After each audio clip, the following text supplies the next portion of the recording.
বাংলাদেশ প্রকৌশল বিশ্ববিদ্যালয় বুয়েটে শিক্ষার্থীদের শিক্ষা কার্যক্রম বাড়াতে আসন সংখ্যা বাড়ানোর পাশাপাশি এর একটি অংশ পূর্বাচলে করার পরিকল্পনা রয়েছে বলে জানিয়েছেন শিক্ষামন্ত্রী আনম এহসানুল হক মিলন। এছাড়া শহীদ আবরার ফাহাদ নামে হল করার প্রস্তাব দেওয়ার কথা জানিয়েছেন শিক্ষামন্ত্রী। শনিবার বিকেলে বাংলাদেশ প্রকৌশল ও প্রযুক্তি বিশ্ববিদ্যালয়ে নবীনবরণ অনুষ্ঠানে এসব কথা বলেন তিনি।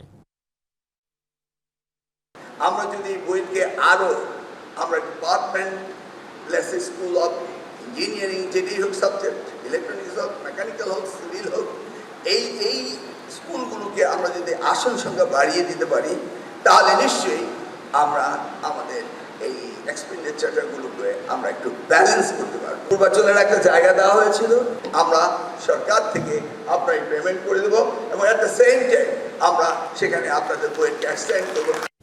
নগদ নিয়ে এলো হার না মানা হার অফার।